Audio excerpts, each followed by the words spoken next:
umugisha. Tugiye kuganira ijambo ry'Imana dusoma mu rwandiko intumwa Pawulo yandikiye Abefeso igice cyaho cya 3. Turasoma duhereye ku murongo wa 18 tugeze ku wa 21. Wabatanzi umushumba David kubw'Imana, ndubatse mfite umudamu n'abana 4, abahungu 2 n'abakobwa 2, kagira n'abandi bana benshi Kristo yaduhaye. Reka rero dusangirire ijambo, turisome mu izina rya Yesu. Bibiliya iravuze ku murongo wa 18, Abefeso igice cya 3 umurongo wa 18, aranditse ngo muhabwe imbaraga zo kumenyera hamwe n'abera bose ubugari n'uburebure bw'umurambararo n'uburebure bw'igihagararo n'uburebure bw'ikijyepfo bwarwo ubwari bwo. 19, mumenye urukundo rwa Kristo ruruta uko rumenywa, ngo mwuzuzwe kugeza ku kuzura kw'Imana. 20, nuko ibasha gukora ibiruta cyane ibyo dusaba ndetse n'ibyo twibwira byose, nk'uko imbaraga zayo zidukoreramo. Icyubahiro kibi cyayo mu itorero no muri Kristo Yesu kugeza iteka ryose ry'ibihe bidashira. Amen. Mwakire ijambo ry'Imana. Ngiye kubaganiriza iri jambo, nshuti bavandimwe bene data mudukurikiye mwumva iri jambo. Ndashaka kuganira ku ijambo rimwe nahaye umutwe cyangwa teme yaryo ivuga ngo mwuzuzwe. Haleluya. Amen. Mwuzuzwe, abagabo, abagore, abasore n'abakobwa, tuba abantu buzuye ariko kandi bujujwe umwuka w'Imana n'ibindi byose tugiye kuganira. Mwuzuzwe. Niba andika ngo mwuzuzwe. Ni wowe kandi umwanya ugiye kuzuzwa ubuntu bwa Kristo. Pawulo yavuze iri jambo dusomye ngo yari arimo asabira Abefeso, igihe yari arimo abasengera, arimo kubasabira. Ageze kuri umurongo twasomye wa 19, aravuga ati mumenye urukundo rwa Kristo ruruta uko rumenywa, ngo mwuzuzwe kugeza ku kuzura kw'Imana. Mumenye urukundo rwa Kristo. Nukuvuga ngo mumenye urukundo rw'Imana, mumenye urukundo Kristo abakunda, murumenye kuruta ibindi bintu byose, ngo mwuzuzwe kuzura kw'Imana. Buriya iri jambo Pawulo arivuga, yari arimo abona ko Abefeso, itorero ryo muri Efeso, bakeneye kuzuzwa uko kuzura kw'Imana.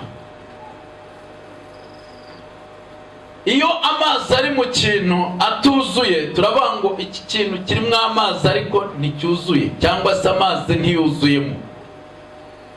Iyo turi abantu baremwe n'Imana, mu bintu Imana itugirira neza muri ubwo buntu bwayo n'imbaraga zayo, nuko itwuzuza ineza yayo, ikakuzuza umunezero wayo, ikakuzuza amahoro yayo, ikakuzuza ibyishimo byayo, ikakuzuza umwuka wera wayo. Abasabira ati mwuzuzwe. Haleluya.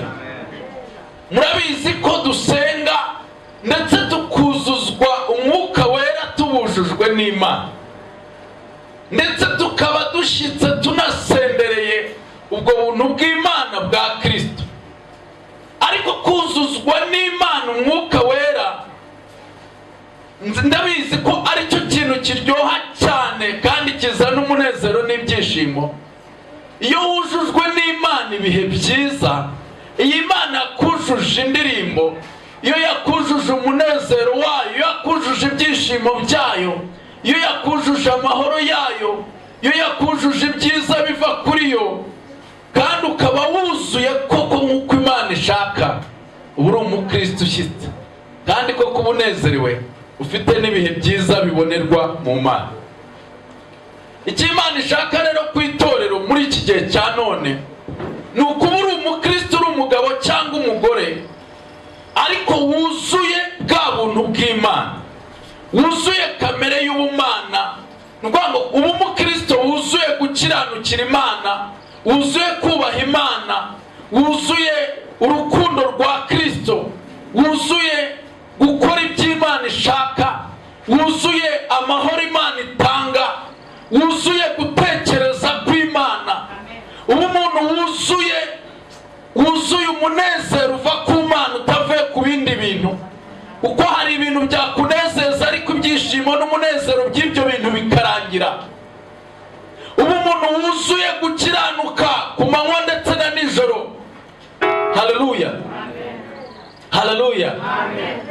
Kuzura kwawe wuzuye imbaraga z'Imana bigufitiye umumaro, nabo ubana nabo, nabo usengana nabo, nabo ugendana nabo, kuko bazabibona kuri umuntu wuzuye umwuka w'Imana. Reka mbabwire iki ngiki, buri ibindi byose wakuzura cyangwa se wanakora, hari n'abandi babikora. Reka mbahe urugero rumwe. Kuririmba Satani arabishoboye, araturusha. Kuvuga mu ndimi ateye ubwoba. Ubu se gucuranga yabibayemo mu ijuru. Ushatse kwambara neza niwe mutwara, akaba umwami w'ubwibone, ateye ubwoba. Satani ibyo byose arabishoboye, bibi byose, ibyo byuzuye byose arabishoboye. Ibyo bibi byose n'ibyo abantu bakora mu rusengero, nawe ashoboye kwigira marayika w'umucyo akabikora. Ashoboye no kuzura abapfuye, gukora ibitangaza arabishoboye. Ariko dore ibintu adashoboye, ari byo itorero rikwiriye gutunga muri iki gihe. Satani ntashoboye kwera imbuto, Satani ntashobora kugira urukundo, ntibibaho. Arangana kuva abayeho no kugeza uyu munsi n'igihe kizaza, arangana. Niba ugira n'urwangano ufite imbuto ye. Satani ntashobora kugira neza, iyo mbuto yo kugira neza ntayagira. Satani ntashobora kugira imbabazi, iyo mbuto yo kugira imbabazi ntayagira. Satani ntashobora kugwa neza ntabyo agira. Satani ubuse ni icyo nashaka kubwira. Hari ibintu byinshi wakora na Satani yakora, n'abademoni bakora, ariko reka nze nkubwire, reka dukore itandukaniro ku mukristo n'umupagane. Bigaragare ko wubaha Imana, gusenga, bigaragare ko ukorera Imana, bigaragare ko wamenye Imana bitewe n'imbuto wera. Ntabwo hakenewe amatangazo cyangwa kugenda wambaye umusaraba cyangwa se igipapuro wakwandikaho ukandikaho ngo uriya ni umukristo, ni umurokore, arasenga. Nta nubwo bikeneye kugenda witonze. Imbuto wera zigaragaza uriwe, zitangaza uriwe, abantu bazakumenya uriwe. Wa mugabo we, ntabwo bikeneye kunatwara Bibiliya ngo bamenye kuri umurokore. Ukivuga gato, umuntu akinjira mu rugo iwawe azabimenya ko ari urugo rw'abakristo cyangwa ko ari urugo rw'abapagana. Bya bindi birirwa ngo ni abantu birirwa bacyatsa gusa babeshabesha. Wa mugore we bazabimenya kuri umugore wubaha Imana, usenga. Wa musore, wa mukobwa, nta matangazo menshi yandi akenewe. Imbuto wera zisobanura uriwe. Noneho rero mu murimo w'Imana dukora, bya bindi dukora twera dukiranuka, bifite ingororano zikomeye cyane. Haleluya. Turabivanamo umugisha mwinshi uhambaye utangaje, kubera ko tubikora dukiranuka. Kubera ko ubu mpagaze imbere yawe mvuga ubutumwa, nabonye umuntu unywa ibiyobyabwenge yarangiza akajya mu giterane kinini cyane. Yemwe ibiyobyabwenge, yari umurokore, yari umukristo, yarangiza akajya mu biyobyabwenge mu cyimbo cyo gukoreshwa n'umwuka wera, akajya gukoreshwa n'ibiyobyabwenge akabeshya abantu mu rusengero bagakoma mu mashyi kuko bari bazi ko ari umukozi w'Imana, ariko byari byararangiye, yari yaraguye. Reka mbabwire iki rero, mbabwire ko Imana ishaka ko tuyikorera dukiranuka, kandi igifite agaciro kuri njye nawe ni ugukorera Imana ukiranuka, ni ugukorera Imana usa n'ibyo uvuga. Niba uri umuvugabutumwa ugasa n'abavugabutumwa bavuga ubutumwa bwiza bwa Kristo, niba uri umuririmbyi ukaririmba ibyo uririmba usa nabyo, niba uri umukristo umukristo usa na Kristo, kuko nicyo bisobanuye. Kuba umukristo si izina, ni ugusa na Kristo. Kuba umukristo si isura, si uko umuntu asa, si ukubatizwa cyangwa gukomezwa, si ukuba mu itorero runaka, ni ugusa na Kristo, ugakora nk'ibyo Kristo yakoraga, ugakora bya bindi Imana ishaka gukora, warangiza ukabona umugisha w'Imana. Haleluya, Yesu ashimwe cyane. Reka mbabwire ikindi, iyo uri umukristo usenga, iyo udasa na Kristo usa n'isi na Satani. Reka nyisubiremo, iyo uri umukristo ukaba usenga, iyo udasa na Kristo usa n'isi na Satani. Reka mbabwire iki rero, cya kindi bita kwishushanya ni ukuba muri ibyo bihe byombi. Kuba mu bihe usa n'umukristo, usa na Kristo, usa n'umuntu usenga, wamara kubivamo gatoya ukabivamo ukagenda ugasa n'isi, uko isi ishaka gukora, ibyo ishaka kuvuga, ugasa na Satani neza mu gutekereza, mu myitwarire, uburyo ukora ibintu. None umuntu akumirwa akavuga ariko se nuriya koko, nuriya koko, ubuse uriya niwe nabonaga ku cyumweru mu rusengero, uriya niwe nabonaga ejo bundi tuganira, uriya niwe. Uriya uganira n'umuntu ukavuga ngo rwose ndasenga, ngo ariko nananiwe kubabarira pe, ngo mfite ibikomere abantu banteye, ngo nananiwe kubabarira. Wuzuye inzika, umeze nk'abapagane nubwo uri umukristo. Mbabwire iki rero, kuba imyaka mu rusengero utarahindutse ni igihombo, ni igihombo. Ubu tuvugana imyaka umaze usenga, ifi yavutse utangiye gusenga, ubu simeze. Umwana wavutse utangiye gusenga, ubu usangana iki? Igiti cyatewe utangiye gusenga, ubu se kingana iki? Cyeze imbuto zingana iki? Umuhinzi wahinze utangiye gusenga, ubu se umurimo wawuhinzemo kangahe? Umunyeshuri wize igihe watangiraga gusenga, ubu se ageze mu wa kangahe? Umuntu wateye imbuto, ubu se asaruye kangahe? Wowe se wasenze, umusaruro wavanye mu masengesho ungana iki? Reka nze mbabwire iki, Imana yarambwiye ngo impamvu abantu benshi babura umusaruro w'ibiva mu masengesho nuko bagenda bagasenga, bakabwira Imana, bakiriza ubusa, bubashye Imana bejejwe, bihannye neza bakiranuka, bamara kuva muri ya masengesho bakagenda bakikorera ibyaha, bamara gukora ibyaha bagategereza umusaruro w'amasengesho bakawura, kubera ko Imana ije kubasubiza isanga batabanyutse, bagiye bigire mu byaha no mu ngeso bikababura. Satani nawe akabarega akavuga ati dore ba bandi basengaga ejo bundi ubabwira ngo ugiye kubaha umugisha, dore ibyo bagiyemo, bagiye kuzerera mu isi, barimo bariba, barimo barabeshya, barimo barasambana, barimo baragambana, barimo barangana, bya bindi mujya musanga no mu bantu basenga abantu ari abakristo. Ugasanga aho kugira ngo babe umwe bakorera Imana, bubaha Imana, ahubwo Satani yashizemo umwe muri bo kwiyemera. Muzabibona abarokore bamwe, abantu bamwe basenga n'abakozi b'Imana bamwe, ugasanga abantu ntibemerana, abantu ntibemerana kandi ari abakristo, abantu ntibemerana kandi basengana, umwe ntiyemera mugenzi we. Icya kabiri, ugasanga barapingana, ntiyemera iby'undi, umwe azi ko ibyo akora ari byo byiza, yirirwa apinga abandi bose, apinga ibyo abandi bakora. Icya gatatu, akishyira hejuru, akumva ko arenze abandi bantu. Icya kane nanone, urumva baragira hejuru yo kwishyira hejuru, abatagira guca bugufi muri we. Ikindi nanone ugasanga nibo bafite urwangano mu mitima yabo, urwangano mu byo bavuga, urwangano Mana mu ijuru, kandi basenga ni bande bahanganye, ni bande bangana, ni bariya. Mujya mubibona ahantu hatandukanye, ugasanga abantu muri bo huzuyemo urwangano, huzuyemo ibindi bintu bibi. huzuyemo ibindi bikorwa bibi, kandi basenga. Ibyo birababaza cyane, bibabaza Imana, bibabaza Umwami Yesu, bibabaza Umwuka Wera. Ariko hari uwo binezeza.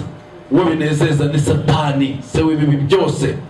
Ntabwo, reka nkubwire, ntabwo waremewe kunezeza Satani no gukora ibyo Satani ashaka. Waremewe kunezeza Imana no gukora ibyo Imana ishaka, yarangiza ikaguha umugisha. Haleluya.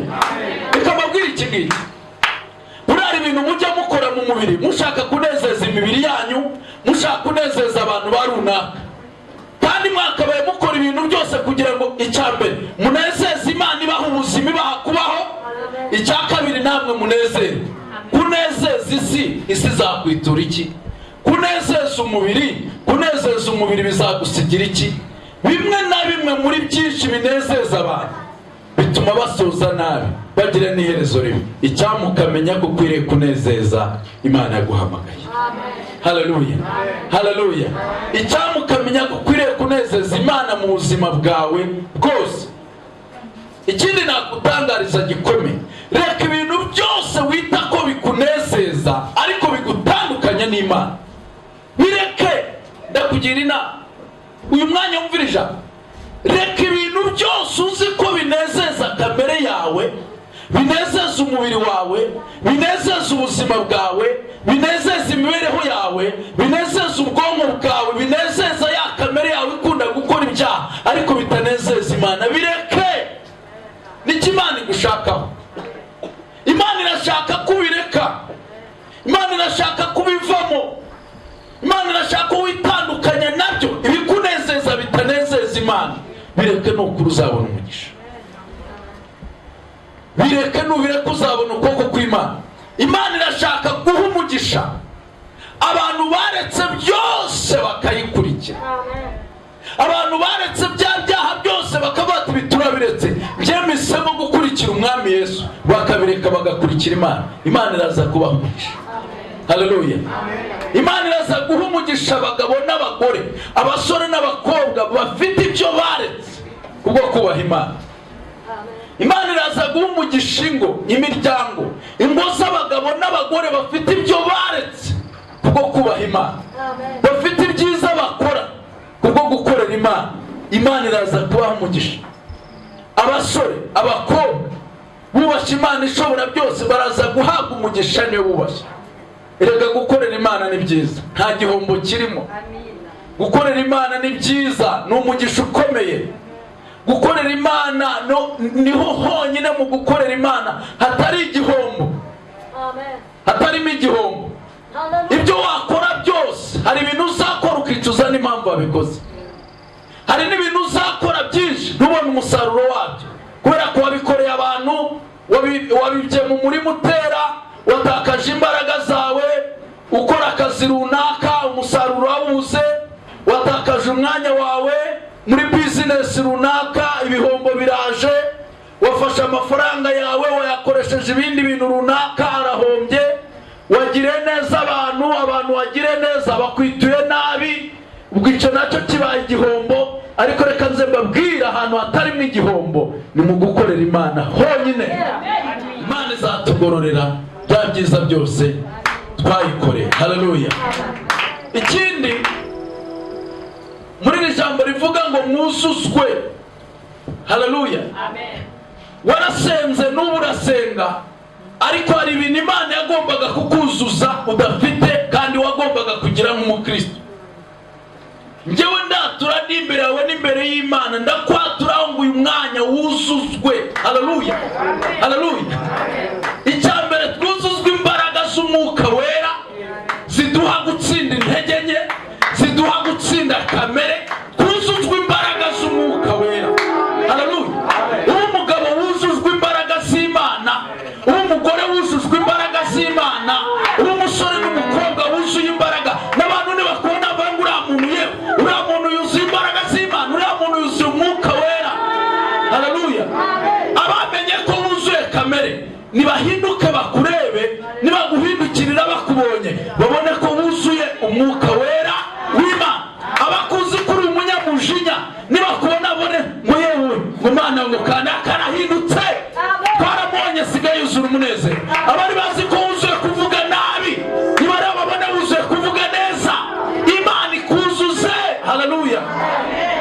Imana ikuzuze.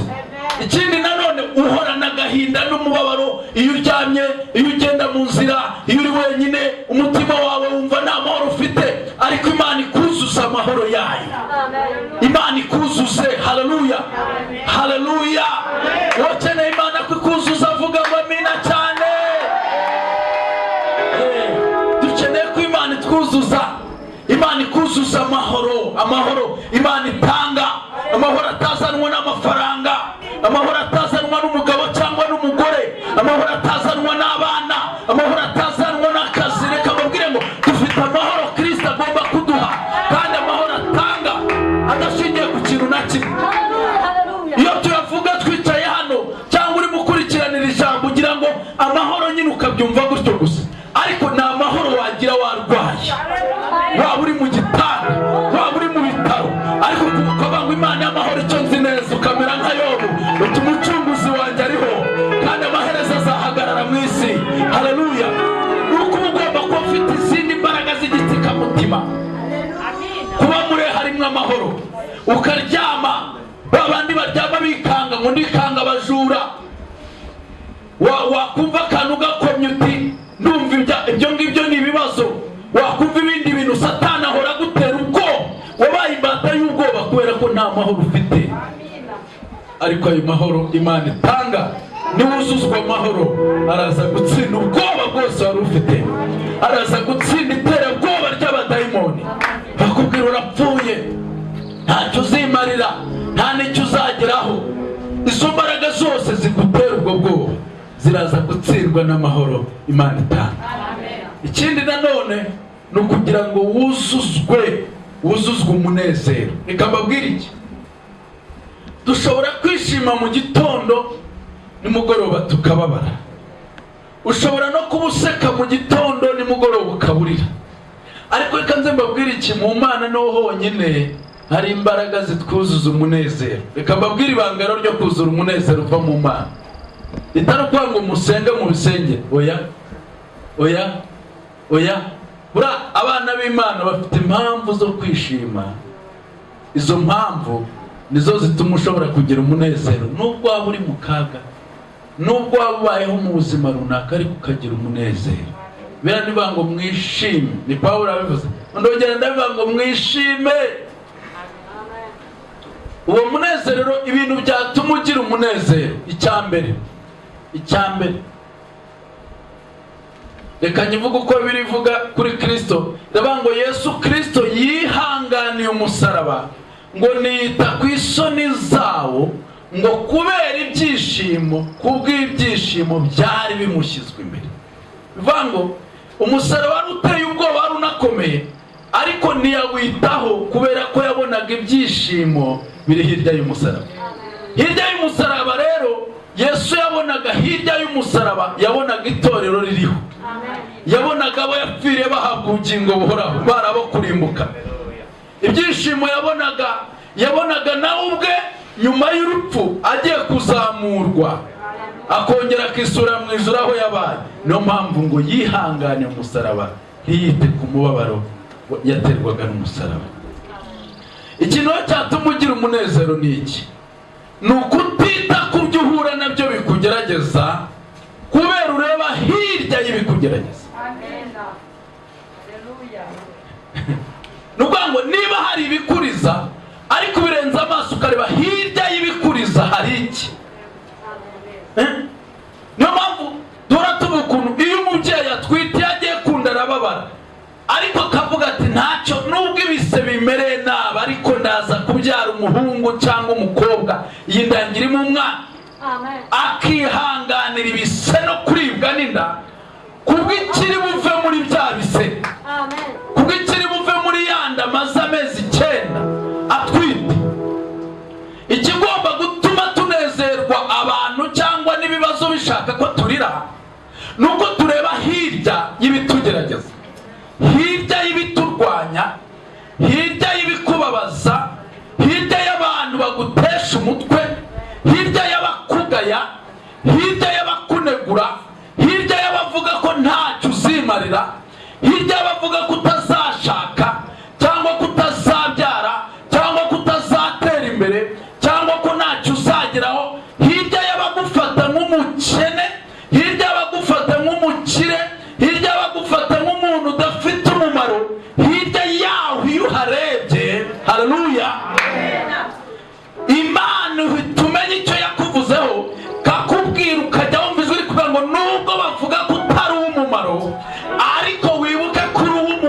ndetse no kurutaho. Nubwo bavuga ko utazatera imbere, ariko uzatera imbere harenze ahabo, urenge ndetse ugere n'aho batazongera kukubona, bazajya bumva amakuru yawe gusa. Imana rero ishimwe. Haleluya. Imana iguha kureba kure, ukarenza amaso y'amajwi yose wumva, ukumva irindi jwi rikubwira ngo humura. Nubwo ubona inyanja imbere yawe, ariko hari imbaraga ziyaremye inyanja zishobora guca inzira ugatambuka. Yesu ashimwe cyane. Abisirayeli bageze ku nyanja bagize ubwoba babutewe n'inyanja babonaga, ariko Imana yari yababwiye ngo mbavanye mu Egiputa mbajyanye i Kanani. Yari Imana yaremye amazi. Imana ntiyari ifite ubwoba kubera inyanja. Kubera iki? Kuko niyo yaremye amazi. Icya kabiri, niyo yari yavuze ngo mbavanye mu Egiputa mbajyanye i Kanani. Ureka nze mubwire, hanyuma y'ishyamba Imana yavuganye nawe. Ntabwo Imana iteye ubwoba n'ibyo ucamo, oya. Ahubwo yibwire ngo ni wowe wambwiye yuko nzagenda, wambwiye yuko uzabana nanjye no mu bihe bikomeye, wambwiye yuko uzandinda. Haleluya. Imana nikubwira ngo izakurinda, irabizi ko izakurinda ku manywa, izakurinda nijoro, izakurinda mu ndege, izakurinda mu bwato, izakurinda mu modoka, izakurinda ku igare, izakurinda kuri moto, izakurinda mu bwato. Imana izakurinda mu kirere, ikurindire ku butaka. Imana izakurinda wicaye, ikurinda uhagaze, izakurinda uryamye, ikurinda usinziriye. Imana izakurinda. Haleluya. Hari igihe wowe wagera mukava ngo ari kuri hehe, ko mbona none ngeze mu bihe bikomeye, ariko izakurinda no muri bya bihe bikomeye. Buriya yavuganye nawe bizi ko ibyo bihe bizabaho, kuko niyo nyir'ibihe. Yari bizi ko ibyo bihe bibi bizaza, yari bizi ko imibereho mibi izabaho, yari bizi ko igihe cy'imvura kizaza, yari bizi ko igihe cy'akaga kizabaho, ariko yari bizi ko icyo gihe cyose izaba ihari, izaba iri kumwe nawe. Haleluya. N'ubu Imana irahari, Imana iri kumwe nawe. N'ubu Imana iri mu ruhande rwawe, ntutinye. N'ubu Imana iri kumwe nawe, ntuhangaye, ntiwihebe. Imana irahari, yavuganye nawe, ni Imana kwizera. Pawulo akomeza avuga ku murongo wa 20, ndavuga ngo kuko Imana ibasha gukora ibiruta cyane ibyo dusaba ndetse n'ibyo twibwira, ngo nk'uko imbaraga zayo ziri zidukoreramo. Haleluya.